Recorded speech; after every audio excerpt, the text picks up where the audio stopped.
Welcome to The Explainer. Today, we're diving into A Escuta do Tempo, and we're exploring Dr. Vinicius Rambo Vogel's absolutely profound reflections on the human body, the soul, and clinical dignity. We're actually using the solemnity of Corpus Christi as a starting point to really reflect on presence, rituals, psychological suffering, and the very core of human dignity. So let's jump straight into this fascinating intersection of the spiritual and the clinical. Let's start with a really powerful premise. The mind suffers, but the body bears witness. It's a foundational truth in clinical practice.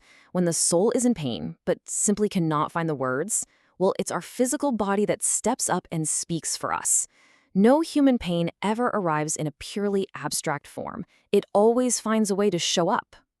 And Dr. Vinicius anchors this philosophy in some seriously profound background. He has over 19 years of experience as a physician and over 15 years as a clinical psychiatrist, psychoanalytic psychotherapist, and forensic psychiatric expert, operating under Cremer's 31.452 and RQE 23.331. Basically, he blends this indispensable, sharp technical rigor with deep human empathy, working every single day right at the intersection of suffering and dignity. All right, we begin our journey today with Section 1, The Weight of the Invisible. It is genuinely fascinating to contrast raw, unmeasurable emotions with the very real physical toll they take on our bodies. Think about it. Anguish doesn't show up on a lab test. Loneliness doesn't have an anatomical shape. Yet these invisible pains, they can weigh heavier than literally anything physical. They manifest as a tightened chest, a racing heart, disrupted sleep, or just extreme fatigue. The body, our very first home, ends up carrying the burden of what the mind just can't express yet.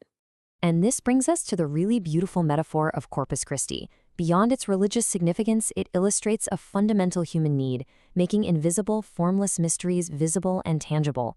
We need rituals. We need concrete forms for things that would otherwise completely overwhelm us. Just as the ritual brings the sacred out into the public streets, we're constantly searching for ways to give a concrete body to our internal, invisible experiences. Moving on from the symbolic to the clinical, let's look at Section 2, Psychic Transubstantiation.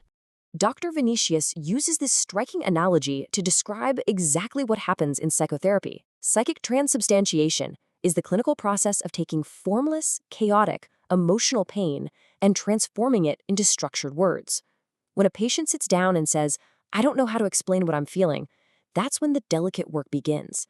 Just as the invisible becomes concrete in a religious ritual, clinical therapy transforms that raw emotional pain into a spoken, articulated narrative. And this therapeutic path generally moves across 4 distinct steps. First, you start with raw emotion, that tight chest or unexplained crying we talked about. Then, through dedicated clinical listening, something profound happens. The pain gains limits, it gains borders. Now, it doesn't magically vanish, but because it finally has a name, it stops being this uncontrollable internal threat. And finally, it integrates into your biography.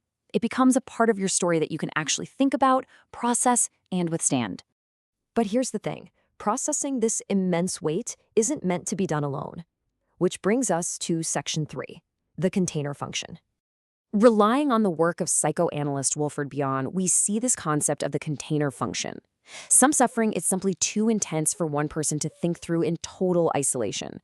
We need a container, like a therapist, who can receive this raw, painful mystery, help organize the chaos, and return it to the patient in a form that the mind can finally tolerate.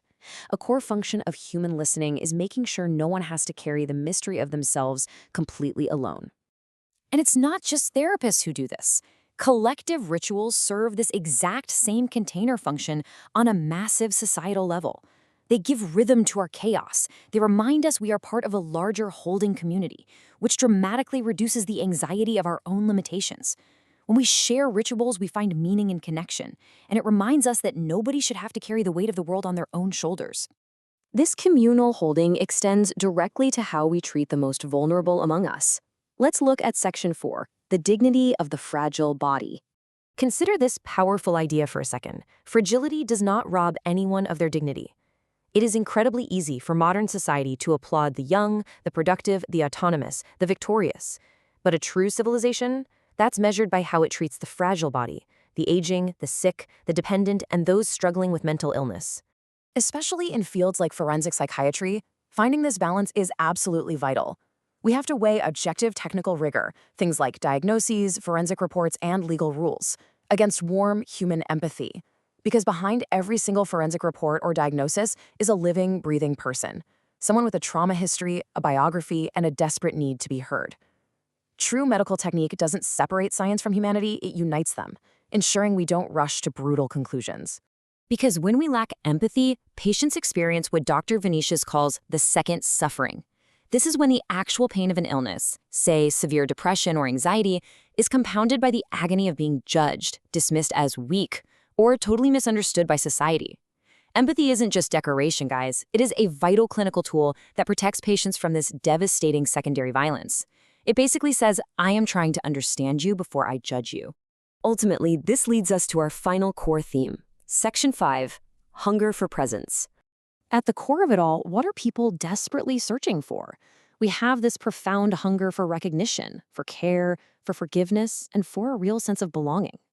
The simple, everyday bread shared in the Corpus Christi rituals symbolizes something entirely universal. We don't just survive on material things. Our souls are starving. We're starving for someone to simply say, through their words or actions, I see you. So often, the absolute greatest medicine for loneliness isn't some magical cure, but the feeling of belonging again, of being truly, fully present with someone else.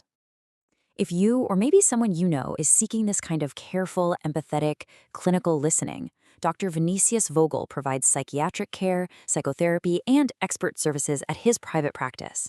He's located at the Policlínica Santa Lucia in Cruz Alta, Rio Grande do Sul.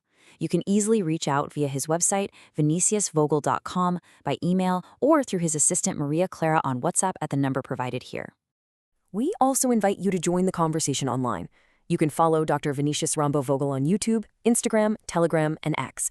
If this explainer resonated with you today, please like, comment, and most importantly, share it with someone who might just need a word of care, presence, and listening today. Also, just a quick reminder that this content is strictly for educational and reflective purposes. It never substitutes a proper, individualized medical, psychiatric, or psychological evaluation. If you're facing intense emotional distress, severe anxiety, depression, or any sort of crisis, please seek out qualified professional help. Your mental health deserves serious, ethical, and deeply human care. As we close out our journey today, I want to leave you with this final, profound thought to carry with you. What presence have you been offering the world? And what presence, perhaps, might your own soul be asking to receive? Thank you so much for learning with us today. Take care of yourselves, and we'll catch you in the next explainer.